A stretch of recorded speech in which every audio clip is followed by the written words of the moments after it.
پوچھیے، مال سب کا ہے صحیح، نمبر 2 فرق یہ پڑ گیا تصوف کہ آپ شکلیں صورتیں ٹھیک ہیں مگر مال سارا نمبر 2۔ تو یہ ایک سولے بازی ہے۔ جب بیعت کرنی جاتے تو مرشد کہتے تھے کس رنگ میں بیعت کروں اس کو، بس پوچھے تجھے تکلیف کیا ہے خدا کی طرف آنے کی، بس چوائس ہوتا ہے بھائی تم اس رنگ میں رنگے جانے کی کوشش کرے تو دیوانے ہو، پاگل ہو، کیا چاہ رہے ہو آپ سے، کیوں یہ کوشش کر رہے ہو؟ تو اگلے کا جواب اچھا جی اگلے ہفتے آ جاؤں گا، پھر آ جاؤں گا کبھی، پھر اسی دن ہو جائے۔ آپ نے دیکھا ہوگا جی بڑا انتظار کروایا، بڑا بگوایا، پھر کہیں جا کے حاضری نصیب۔ فیکٹ یہ ہے کہ ہم خلق کو بلا سے صوفیہ بچانا چاہتے، ذمہ داری ہے۔ میاں اگر ایسے رنگ میں رنگے گئے تو پھر بنے گا کیا؟ اصل میں بہت سارے رنگ جب زیادہ چڑھ جائے تو جذب پیدا ہو جاتا ہے۔ جب تک استاد بڑا نہ ہو تو رنگ معقول نہیں ہوتے، ایکسیسو کلرز آ جاتے ہیں۔ جب ایکسیسو کلرز آ جائیں گے بندے گھر بار چھوڑ دیں گے، درختوں کی چھائے کی بجائے پہاڑوں کی چوٹیاں چھوڑیں گے، برفزاروں میں سفر کریں گے، تکلیف دیں گے اپنے آپ کو، پھر کہیں سال بعد لوٹیں گے جب شکل و صورت بھی نظر نہیں آئے گی، پھر رنگ ان پہ نمایاں ہو۔ مگر خاتم حضرات مورخ ابن جوزی لکھتا ہے کہ ہم نے استاد محمد بن احمد الغزالی کو دیکھا۔ غزالی اپنے وقت کا مجدد بھی ہے، قطب الاقطاب بھی ہے، فلاسفر بھی ہے، دانشور بھی ہے، عالم اسلام کا بہت بڑا ایک منطقی جنگجو بھی ہے، جس نے فلسفہ یونان کو شکست دی، رد فلسفی پہ کتاب لکھی اور اس وقت کے زوال مسلم کو روکا، ذہنی افلاس کو روکا، حجت الاسلام محمد بن احمد الغزالی۔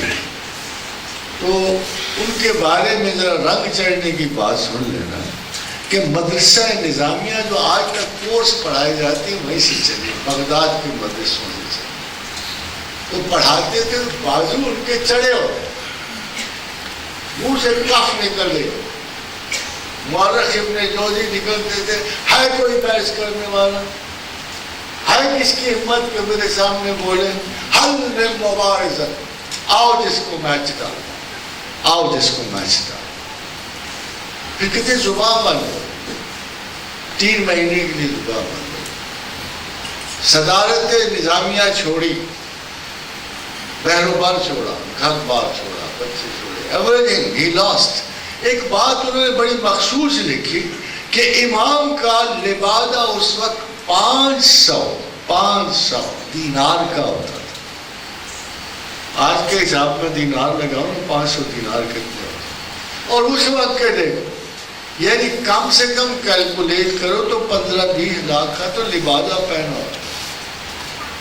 پھر غائب ہو گئے، 10 سال کے بعد امام واپس آئے بغداد۔ مورخ ابن جوزی اس وقت پہ زندہ تھا۔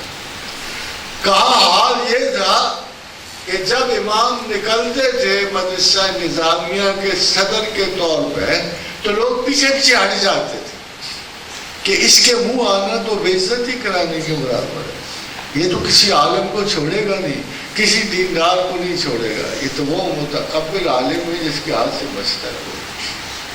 مگر جب واپس لوٹے 10 سال کے بعد، ایک لٹیا بغل میں تھی پانی والی، ایک کھڑاؤں سی پہنی ہوئی، پورا لباس 1.5 اور 2.5 درم کا تھا۔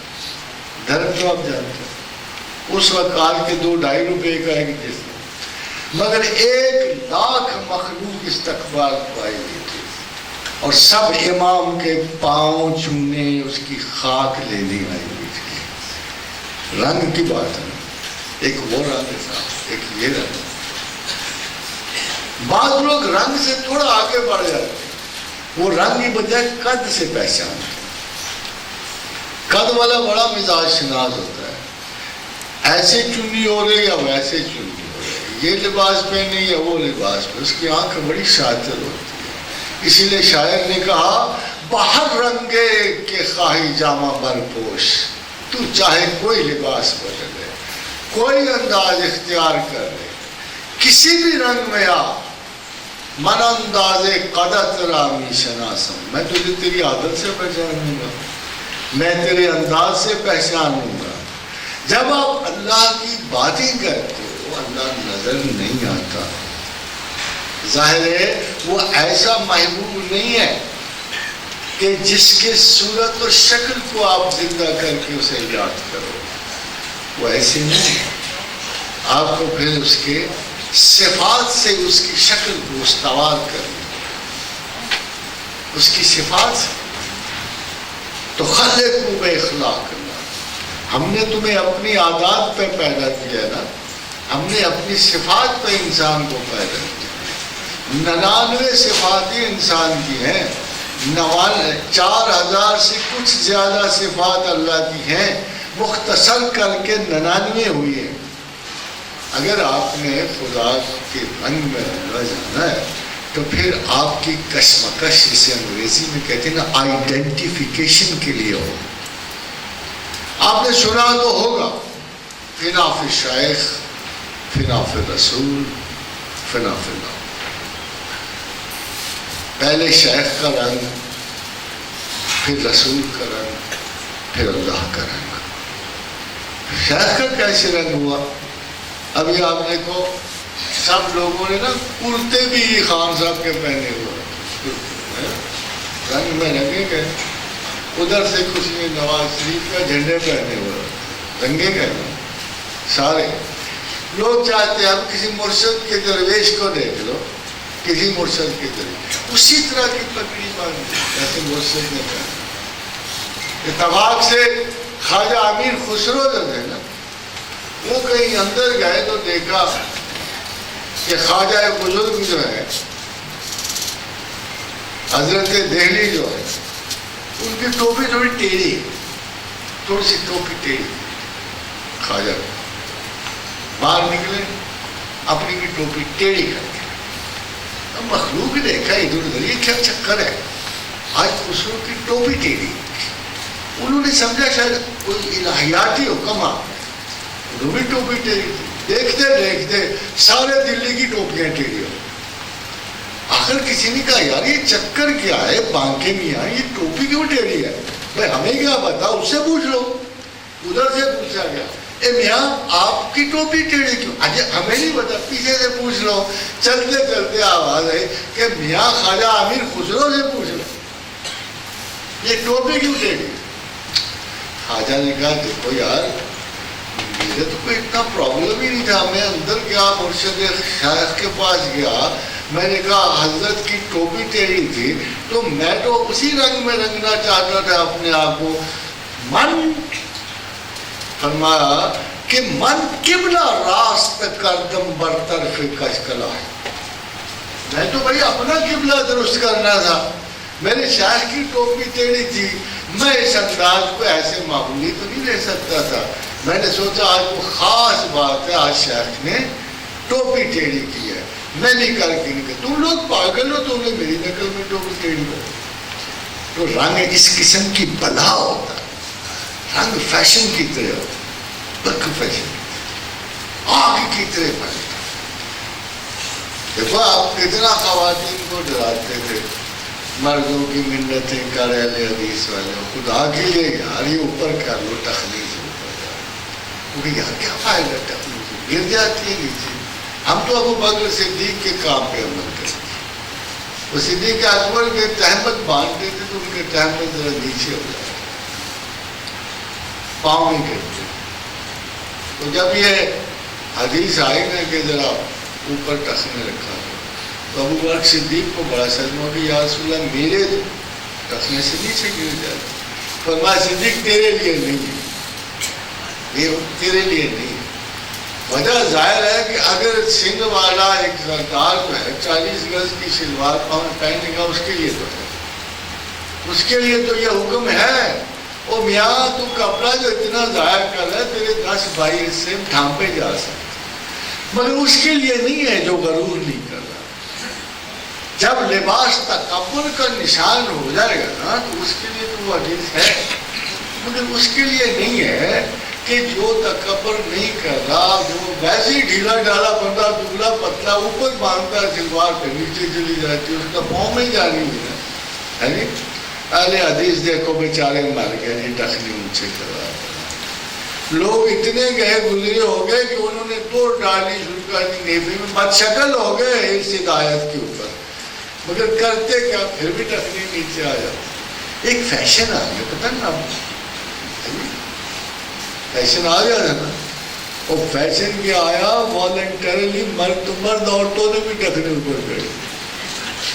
یہ رنگ ہوتا ہے، رنگ اصل میں یہ رنگ ہوتا ہے، یہ وہ محبوبیت کا رنگ ہے جس کا آپ جب چوائس بنا لیتے ہو پھر آپ کو قطعاً ضرور، یہ دل کا رنگ، that's what you like, this what you really appreciate, these are the colors۔ اب بات سنو، یہ دیکھو مغرب میں جاؤ، کبھی آپ نے دیکھا وہاں 2 کلر پائے جاتے، تیسرا کلر نہیں پایا جاتا۔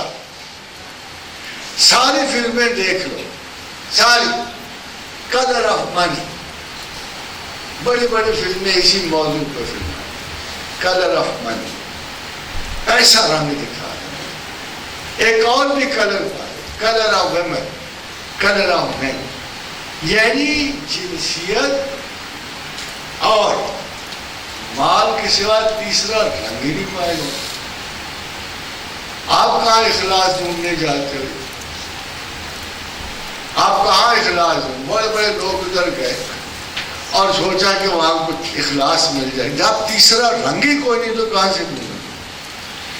جب ان کا تصوف کوئی نہیں، جب رہبر تصور کوئی نہیں، جب رنگنے والا مرشد کوئی نہیں تو مرید کہاں سے رنگ پائے گا؟ رنگ ہی کوئی نہیں، افلاس سے کلر ہے ہر طرف۔ ابھی ہمارے ہاں بھی رنگوں کی پرستش کرنے والے بڑے لوگ ہیں، سلسلہ عظیمیہ بھی ہے، رنگ ہی رنگ ان میں ہوتے ہیں، دوسرے ہمارے انوار کے رنگ ہیں، تھوڑی سی تعلیم کم ہوتی ہے، تھوڑی سی۔ کب سے تعلیم چلی جاتی ہے کہ ہم نے بچپن میں کہیں پڑھا، آپ لوگوں نے بھی پڑھا ہوا ہے کہ روشنی کے ساتھ رنگ۔ بھائی درویشوں کی تعلیم تھوڑی سی تو بہتر ہونی چاہیے نا، تھوڑا علم ہوگا۔ اب وہ 7 رنگ اب تک ساتھ ہی چلے آتے ہیں، سائنسدانوں نے 2 اور بھی ڈسکور کر لیے، سائنسدانوں نے اور بھی 2 ڈسکور کر لی، الٹرا وائلٹ ڈسکور کر دیا، انفرا ریڈ کر دیا، مگر یہ جو درویشی کے سلسلے پرانے 7 رنگ، وہ بتا رہے تمہیں اتنی تعلیم آگے نہیں دی کہ اب 7 کے بجائے 9 رنگوں پہ اپنے تصوف کی بنیاد رکھ لو، یہ نہیں فلسفہ دیا تمہیں، یہ دانشوری نہیں دی۔ تو خدا کا رنگ تو ذرا علم کا رنگ ہے، تعلیم کا رنگ ہے۔ دیکھو خدا صفت سے پریشان ہے، خدا انسانوں کا ایک نقشہ نکالتا ہے، the colour of the persons, the colour of personality. Muhammad رسول اللہ صلی اللہ علیہ وسلم کیا رنگ نکلتا ہے حدیث سے؟ ذرا سوچ کے جواب ہے، پوری حدیث پڑھ کے اللہ کے رسول کا کیا رنگ نکلتا ہے؟ اگر آپ سیاہ ستہ پڑھ لیں، بخاری اور مسلم کو ناطق کر دیں، ابن ماجہ پڑھ لیں، سنن ابن احمد بن حنبل پڑھ لیں، ترمذی پڑھ لیں، اور اس کے علاوہ بے شمار احادیث کے اقوال پڑھ لیں، ابن منبع پڑھ لیں، کیا مجھے بتا سکتے ہو کہ تمام احادیث سے رسول اللہ کا رنگ کیا نکلتا ہے؟ آپ شاید نہ نکال سکتے، شاید ایک بات اس ہستی کے بارے میں مشکل ہو گئی، مگر اللہ نے نکالا اپنے محبوب کا رنگ، اس نے نکال دیا، اس نے نکال دیا، اس نے قرآن میں آپ کو نکال کے دے دیا کہ یہ میرا پیغمبر تمہاری فلاح و بہبود پہ بڑا حریص ہے، حریص علیکم۔ اتنا حریص کا کیا مطلب؟ حریص تو ایک لالچ کا لفظ، یعنی اتنا زیادہ تم سے محبت رکھتا ہے، اپنی امت سے اتنا خلوص اور پیار رکھتا ہے کسی نارمل لفظ سے تو ایکسپلین کیا ہی نہیں جا سکتا. یہ نہیں کہا جاتا کہ بہت محبت ہے، بہت زیادہ محبت رکھتا ہے، نہیں، میکسیمم بھی نہیں کہا، یہ تو اس سے بھی کہیں زیادہ ہے. اس کو تو صرف ایک نیگیٹو لفظ سے ہی ہم بیان کر سکتے ہیں، اور نیگیٹو کیا، ہاری سنا لائی، اتنی شدت رکھتا ہے تم سے محبت. اور کلر کیا نکالا؟ رؤوف ہے، رحیم ہے. حضور کی شخصیت کا رنگ اللہ نے کیا نکالا؟ کہ رؤوف ہے، رحیم ہے. اور اپنا رنگ کیا نکالا؟ کہ بسم اللہ الرحمن الرحیم، میں بھی رحمان و رحیم ہوں. جب اللہ رحمان و رحیم ہے، اس کا رسول رؤوف و رحیم ہے، تم کون سے جبر کی باتیں کرتے ہو؟ تم کون سے جبر کی باتیں کرتے ہو؟ کون سے ظلم کی باتیں کرتے ہو؟ کون سی جہنم کی باتیں کرتے ہو؟ خدا کا خوف کیا کرتے ہو؟ کون سے جہنم کی باتیں کرتے ہو؟ جس نے دل سے ایک مرتبہ لا الہ الا اللہ کہا، اس پہ ہمیشہ کے لیے دوزخ کی آگ حرام ہے، ہمیشہ کے. جس کی آنکھ سے اللہ کے لیے ایک آنسو نکلا اور وہ مکھی کے سر جتنا ہوا اور ڈھلک کر اس کے رخسار تک آیا، اللہ نے ہمیشہ کے لیے اس پہ دوزخ کی آگ حرام کی. اور نیک بختو، تم کس خوف کے مارے ہو؟ کس خوف نے تمہیں اللہ سے بہت دور کر. تم اس کا رنگ ہی نہیں جانتے، تم نے اللہ کو ماننا کیا؟ آپ تو اس کا رنگ ہی نہیں جانتے، اس رحمان و رحیم و کریم کا رنگ ہی نہیں جانتے. آپ کیسے اس حلیم کا رنگ نہیں جانتے، عالم الغیب والشہادہ کا رنگ نہیں جانتے. وہ بار بار آپ کو کہہ رہے ہیں، کس نے تمہیں کہہ دیا، کس نے تمہیں کہہ دیا کہ میرا غضب کا رنگ ہے؟ کس نے کہہ دیا تمہیں کہ میں اتنا سخت ہوں کہ میں جب تمہاری خطائیں کاؤنٹ کر کے تمہیں کہہ رہا ہے، قل یا عبادی الذین اسرفوا علی انفسہم لا تقنطوا من رحمت. گناہ کیے، بہت کیے، بے حساب کیے، بقول حدیث اتنے کیے کہ زمین سے لے کر آسمان تک ڈھیر پہنچتا تھا اس عفونت کا جو ہمارے باطن میں ہوتا.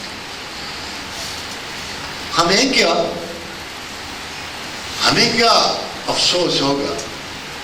تمہیں پتہ ہے خدا تقوی سے کتنی کراہت ہے. ہم اسے تقوی کہتے تھے، خدا کیا کہتے ہیں؟ فلا تزکوا انفسکم، مت کہو اپنے آپ کو پاک باز. بڑے بیویوں پاک باز پھرتی ہیں، بڑے مرد اپنے اتنے لمبے چوڑے لباسوں میں پاک باز پھرتی ہیں. ان کا کیا کام ہے مذہب کے ساتھ؟ اور یہ گناہ گاروں کا مذہب ہے. ہندو تقوی والے ان کو کیا کہتے ہیں؟ قرآن کہتا ہے فلا تزکوا انفسکم، اپنے آپ کو پاک باز مت کہو. کیا طنز کیا ہے اس نے، هو أعلم بمن اتقى. میں جانتا ہوں تم کتنے متقی ہو. دیکھو کڑی آنکھ سے نا، کوئی کڑی آنکھ سے کوئی متصم اگلے کی کمزوریاں سب جانتا ہوں، اور اس کے دعوی تقوی پہ نظر رکھتا ہو اور کہے هو أعلم بمن اتقى، جانتا ہوں تم کتنے متقی. مگر جو اس نے اینڈ سے بتایا نا واچ کرنے کو، یہ میں آپ کو آج بتانا چاہتا ہوں. کہتا ہے دیکھو یار، میں تمہیں زیادہ سے زیادہ متقی بننے کی کوشش، پلیز ڈونٹ ٹرائی ٹو ڈوج می. جو کچھ ہو جا صاف بیان کرو، جیسے یونس نے کہہ دیا جانا لا الہ الا انت سبحانک انی کنت. صاف کہا نا، کوئی ہیج نہیں، کوئی بیس نہیں، سادہ سا کلام تھا. ایک مخلص انسان کا ایک چھوٹا سا اعتراف تھا، اے پروردگار تو پاک صاف، ہر غلطی سے مبرہ تو ہے، میں تو نہیں ہوں، میں تو خطا کار ہوں، من میں گنجائش خطا موجود تھی، میں نے کر دی. انصار لا الہ الا انت سبحانک. کہا ہم نے یونس کو اس سے نجات دی. کذالک ننجی المؤمنین، اسی طرح ہر مومن کو دیں گے. آج بھی تم پڑھو گے سادہ لفظوں میں، اختصار والے لفظوں میں، یہ کیا اگربتیاں جلا کے 1.5 لاکھ پڑھنے کی کوشش ہے، کیا جہالت ہے۔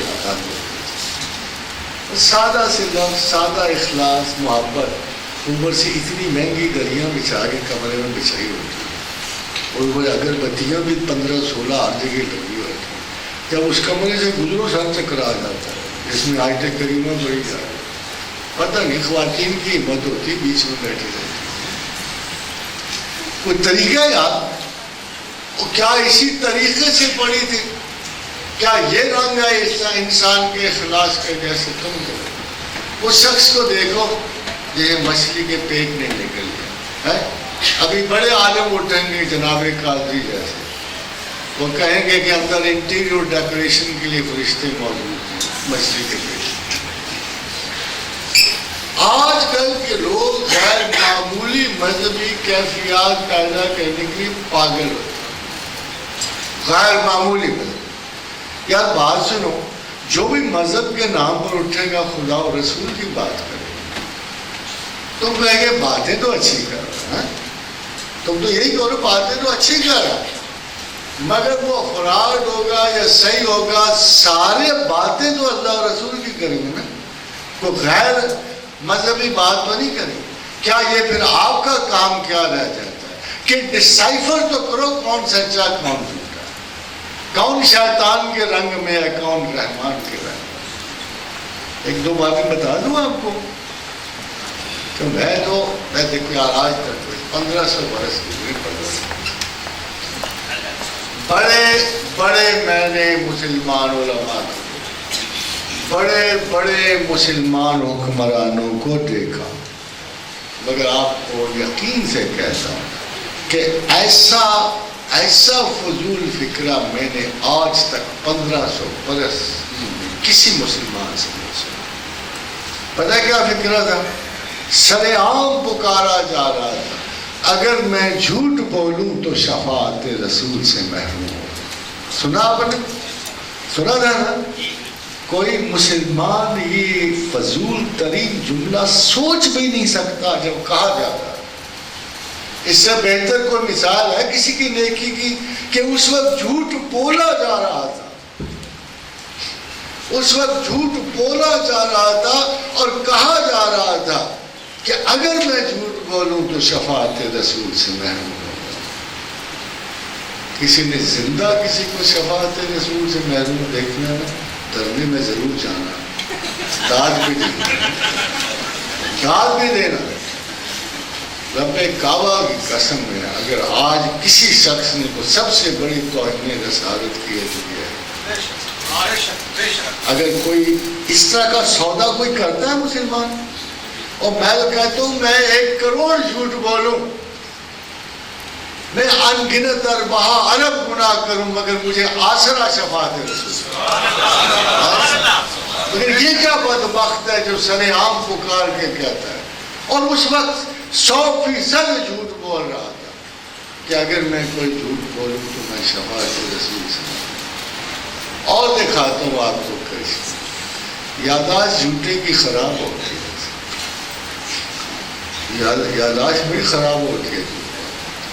فرمایا باقاعدہ ان کی کیسز موجود ہے کہ میں 15-20 سال خواب میں ابو حنیفہ علیہ رحمت سے سبق لیتا ہے نا، بڑی بات ہے، بڑی بات ہے۔ مگر ایسی یادداشت خراب ہوئی سرکار کی کہ نیکسٹ ٹائم بولے تو کہا میں ربے کیا فرمایا، میں ایگزیکٹ لفظ ہیں کہ میں اللہ کی عزت و جلال کی قسم کھا کے کہتا ہوں، اور رسول اللہ صلی اللہ علیہ وسلم کے نالین پاک کی قسم کہ میں نے 9 برس جو ہے ان سے سبق لیا، 6 جھاڑی کھا گئے، اپنی تعلیم کی خود ہی کھا گئے۔ عجیب فنی لوگ ہیں۔ These are those funny people جن کو ہم عالم اسلام کے مسلم لیڈرز کہتے ہیں۔ Do you think they know God? Do you think they know God? جو وہ خدا جس نے اپنے پیغمبر سے کہا تھا جب میسج آنا رک گیا تو حضور پہاڑ پہ چڑھے دل چاہ کے، میں اس پہاڑ سے اپنے آپ کو گرا دوں، تو جبریل امین حاضر ہوئے اور یہ آیت ہے کہ اللہ کے رسول آپ کو نہ اللہ نے چھوڑا نہ ترک کیا. تو آیت ہے کہ جب کسی سے کوئی وعدہ کریں تو انشاءاللہ کہہ لیا کریں، اور اگر اس وقت نہ یاد ہے تو بعد میں کہہ لیا. وہ اللہ جو اپنے رسول پہ ایک انشاءاللہ کہنے کے لیے اتنا سخت سبق اتار رہا ہے، ایک انشاءاللہ کہنے کی. آپ کے خدا کے بغیر انقلاب لانے چلے ہو؟ کیا گدے، کیا گدے ہیں، کیا انسینسیبل ایڈیٹس ہیں یہ لوگ. ان سے تو وہ بیٹر ہے وہ جو باہر بیٹھے ہوئے ہیں کہ nobody can bring a revolution the time of which is not come. Nobody. اب وہ انقلاب کیا ہے؟ انقلاب کیا ہے؟ دیکھو ذرا سنو، زمانے میں دو پرولیٹیریٹ انقلاب ہیں، صرف دو. ایک رشین ریولوشن ہے، ایک فرینچ ریولوشن. فرینچ ریولوشن کے بارے میں دو باتیں کنفرم تھیں. جو صبح جج ہوتے تھے نا، شام کو گلیٹین جانتے نا، اوپر سے گردن کاٹنے والا. صبح جو بھی جج ہوتے تھے نا، جو لوگوں پہ فیصلے سناتے، شام کو ان کی گردنیں کاٹی جاتی تھی. یہ 3 سے 6 مہینے یہ سلسلہ رہا. اس انقلاب فرانس کو سب سے خونی انقلاب کہتے ہیں. مگر اینڈ کیا ہوا اس انقلاب کا پتہ ہے آپ کو؟ اینڈ بڑا مزیدار ہوا کہ one of the best proletariat revolution gave birth to one of the worst imperialism in France. اس بدترین جمہوری انقلاب نے دنیا کا بدترین شہنشاہی نظام تخلیق کیا. یعنی غریب نے بالآخر سارا کچھ اٹھا کے نیپولین بوناپارٹ کو پکڑا دیا، جس نے اپنے آپ کو ایمپرر آف فرانس ڈکلیئر. یہ ہے اس بہترین عمومی جمہوری انقلاب کا نتیجہ. اور دوسرا روس کا، ابھی تو کچھ دن پہلے آپ نے اس نظام کی بربادی کا ناشکر گزار سا تھا شروع سے. دیکھو اللہ کے رنگ کی بات اور ہے، ذرا سننا. جو خدا کے بغیر رنگ پیدا کیا جائے گا، جو اللہ کے رسول کے بغیر پیدا کیا، اس میں تو یہ پیدا ہوا نا انقلاب فرانس، اور وہ رنگ پیدا ہوا دوسرا انقلاب روس پیدا ہوا. مگر ذرا غور کرو، جو انقلاب اللہ لایا تھا، جو انقلاب رسول اللہ لائے تھے، اس کی وجہ سے ایک بادشاہ عجیب و غریب ہندوستان میں گزرا. کارل مارکس کہتے ہیں it's a battle of the haves and have nots. سارا انقلاب جس کے پاس نہیں ہے کچھ، اس نے ہونے والے کے پاس لڑنا ہی لڑنا ہے. یہ مارکسین فلسفی بیسیکل کہ غریب نے امیر سے لڑنا ہے، اس کا اصل فلسفہ تھا. اس کے پیچھے ایک اور فلسفہ جس میں ہیگل کہتے ہیں. ہیگل نے خیالاتی جدلیات کا نظریہ پیش کیا. خیال پیدا ہوتا ہے، اس کا رد خیال پیدا ہوتا ہے، پھر دونوں خیال لڑتے ہیں. جیسے دو مذہبی گروپ لڑ پڑے، ایک خیال کے دوسرے خیال کے لڑ پڑے، پھر آخر لڑتے لڑتے جب تک کے مار کے یہاں صلح کر لیتے ہیں. پھر تھوڑے سے اصول ان کے زندہ، تھوڑے سے اصول ان کے زندہ، آخر میں صلح ہی کرنی ہوتی ہے سارے انسانوں. اور کسی کے ساتھ نہیں تو موت کے ساتھ ضرور صلح کرنا. اس کو سنتھیسس کہتے ہیں. اب انقلاب روس شروع ہوا نا، تو سب سے بڑا جو روسی ہوا، بہت کم لوگوں نے اس کا نام سنا ہوتا. جو اصل رشین انقلاب کا بانی ہے نا، اس کا نام بڑا کم لوگوں نے سنا. اس کو لیون ٹروٹسکی کہتے ہیں. بولشوک آرمی کا بانی تھا، بنیادی کا. سب سے پہلا کام جو نئے انقلاب نے کیا نا رشین نے، وہ اپنے ہی ایک معزز ترین بانی کا سر ہتھوڑے سے کچل گیا. تھوڑا تو سنا ہوا نا کہ سب سے پہلے رشین نے ٹروٹسکی پہ آزمایا اور اس کو پراگ میں لینن نے ہتھوڑے سے کچل گیا. اب اس قسم کے نیگیٹو انقلاب میں کتنی دیر رہ جاتی. عمریں دیکھو، زندگی دیکھو اس نظریے کی، اس رنگ کی جو آج تک چلا آتا ہے، جو مجھ تک اور تم تک بھی چیٹیں پہنچا رہا ہے. اللہ کا رنگ اور محمد رسول اللہ کے رنگ کے چھینٹے اب تک پہنچ رہے ہیں.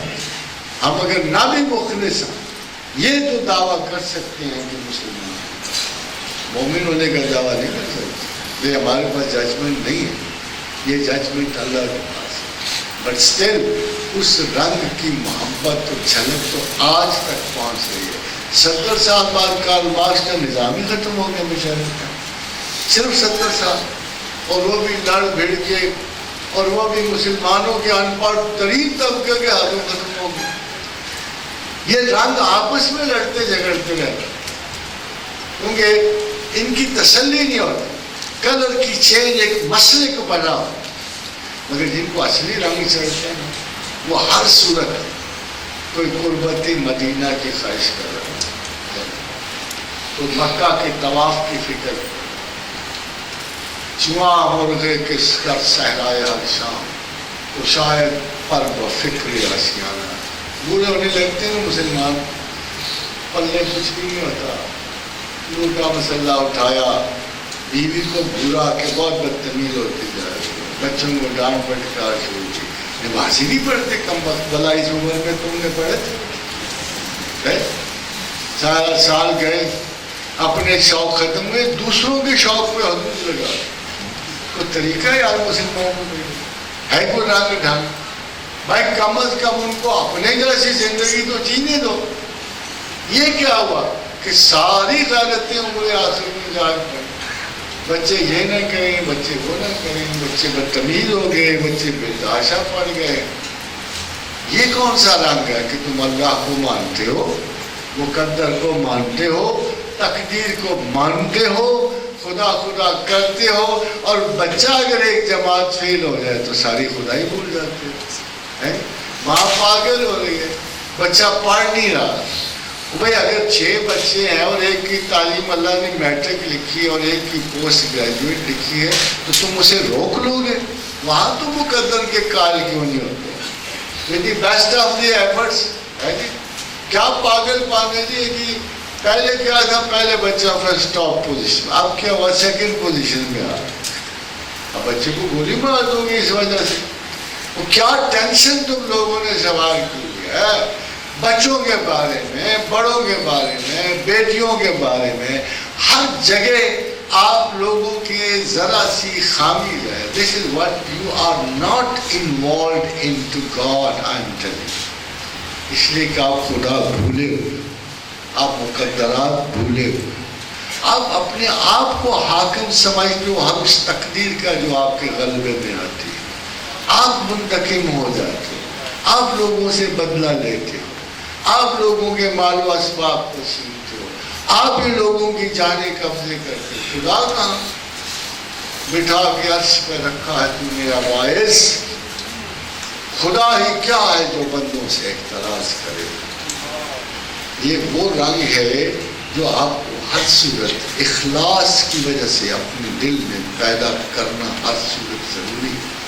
اگر یہ اخلاص نہیں ہوگا آپ کبھی بھی خدا کا رنگ نہیں پا سکتے. کیوں آپ آرزو کرتے ہو مسلمان؟ میں نے آپ سے کہا تھا بیعت کس لیے کرتے تھے لوگ؟ شروع میں بیعت سوداگری تھی. بیعت کا مطلب ہے سودا کرنا. مرشد پوچھتا تھا کیا لینے آئے ہو، کیا دو گے؟ پتہ نہیں آپ لوگ پتہ کچھ مجھ سے ملے ہوں گے. پچھلے دنوں ایک صاحب نے مجھ پہ اعتراض کیا کہ تو ویسے صاحب ہر آنے والے سے پوچھتے ہیں کتنے پیسے ہیں نکالو، اور ہر جانے والے پوچھتے ہیں جا کے کتنے بھیجو گے. ابھی تو بہت سارے لوگ آئے گئے ہو، پتہ نہیں یہ دستور اس نے کہاں سے دیکھا. اس سے میرا اس کو جواب بھی کسی نے دیا. ہمیں تو 20 سال سے ہنس رہے تھے کیسے ہو تو پتہ نہیں کس پروفیسر کی بات کر رہے. تو یہ اخلاقت آپ دیکھو کہ کس قسم کے لوگ اپنے تھیریٹیکل جو تھیسس ہے کتنے خراب. تو بیعت میں صرف ایک آرزو تھی مرید کی کہ میں اللہ کا رستہ چاہتا ہوں، میں اللہ کو پانا چاہتا ہوں. تو کہتے قربانی دو گے. چشتیہ بڑے بزرگ کہتے تھے قربانی دو گے خرید و فروخت میں. پتہ کہاں سے وہ دلیل لاتے تھے؟ دلیل لاتے تھے قرآن سے. چشتیہ بزرگ ولا تحلقوا رؤوسکم حتی یبلغ الہدی محلہ، کہ قربانی سے پہلے بال کاٹنا جائز نہیں قربانی سے۔ تو وہ مرید سے کہتے تھے بات سنو قربانی دینی ہے، اس نے کہا حاضر ہوں خدمت شاہ میں، حاضر تو ہوں، کہ پھر بال کاٹو۔ تو اب وہ ہے تمام چشتیاں بزرگ کٹے ہوئے، تینوں والے بال کٹے ہوئے۔ ہمارے ہاں یہ قائد نہیں تھی، استاد کہتے تھے بھائی تلاش علم چاہیے یا تلاش رسم و رواج چاہیے، کیا چاہیے تمہیں؟ اب اگر فرض کرو میرے پاس کوئی شخص آ جائے تو ایسا ہم نے بیعت کری، میں نے کہا یار میں آپ نہیں ہوا تمہیں کہاں سے کروں گا؟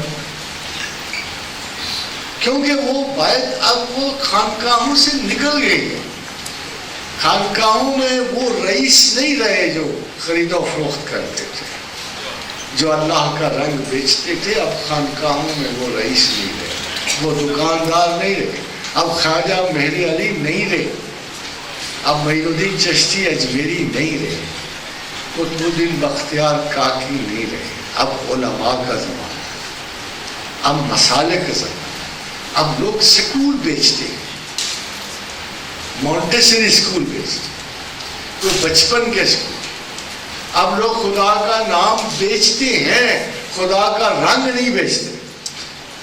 ایک بات قسمتی کی بات ہے، اینڈ ٹوڈے اللہ تعالیٰ اگر ہمیں کبھی توفیق دے تو سب سے بڑی جو صفت الہیہ ہے وہ رحمان و رحیم و کریم، کیا اس میں ہم قتل و غارت و تشدد و بربریت اور حیوانیت کبھی اسلام کا حصہ ہو سکتی ہے؟ کسی بھی رنگ میں ہو سکتی۔ کیا وہ رسول آپ کا نہیں تھا، کسی اور قوم کا رسول تھا، کہ جب جنگ میں اسامہ بن زید ایک کافر کو اس وقت قتل کیا جب شمشیر خارا شگاف اس کی پیشانی تک آئی، اس نے کہا لا الہ الا اللہ، مگر افسوس کہ شمشیر ہاتھ سے نکل چکی، اس کو سر کاٹ گیا، وہ مر گیا۔ امیر لشکر نے شکایت اللہ کے رسول کے پاس کہ یا رسول اللہ اسامہ نے ایک ایسے آدمی کو قتل کیا جس نے لا الہ الا اللہ کہا۔ اسامہ نے عذر پیش کیا، یہ بخاری اور مسلم کی حدیث ہے کہ یا رسول اللہ اس نے جان کی خوف سے پڑھا۔ حضور نے فرمایا کیا تو نے اس کا دل چیرا تھا، کیا تو نے اس کا دل چیرا تھا؟ اور حضور نے اتنی مرتبہ یہ بات کہی، اے اللہ میں اسامہ کی اس فعل سے بری ہوں، اے اللہ میں اسامہ کی اس فعل سے بری ہوں۔ جو پیغمبر اتنا سینسٹیو، پیغمبر کی کیا بات ہے، وہ تو خلاصہ رحمان و رحیم ہے، مگر اس اللہ کو دیکھو، بڑی خوشی ہوتی ہے اگر وہ تم مسلمانوں کو کہتا سارے زمانوں کو میرے لیے قتل کر دو۔ اگر وہ جابر مطلق ہوتا وہ تمہیں کہتا کہ اس میں اپنی طاقت کوئی نہیں تھی۔ اگر اس نے سارے زمانے کو قتل کرنا ہوتا، اپنے سارے غیر مسالک کو قتل کرنا ہوتا، اس کے پاس کوئی طاقت نہیں۔ اگر ایک پتھر آسمانوں سے پھینک دوں، ایک پتھر، تو میں زمین کو پل بھر میں خس و خاشاک میں بدل سکتا ہوں۔ اس پیغمبر، اس اللہ کو کیا ضرورت تھی کہ تم سے بندے مرواتا؟ قاتلوا فی سبیل اللہ الذین یقاتلونکم، قتل کرو اگر تم نے اللہ کے لیے کرنا ہے، کرو، ضرورت ہے، مجبوری ہے، سیفٹی ہے، جان بچانی ہے، تحفظ زندگی ہے، جان ہے، اسلام ہے، دین ہے، رواج ہے، رسم ہے، کرو، ضرور کرو۔ قاتلوا فی سبیل اللہ الذین یقاتلونکم ولا تعتدوا، مگر زیادتی نہیں کرنا، زیادتی نہ کرنا۔ ان اللہ لا یحب المعتدین، تمہارا رب وہ ہے جو کسی قسم کی بھی زیادتی کرنے والے کے خلاف ہے اور اس سے محبت نہیں رکھتا۔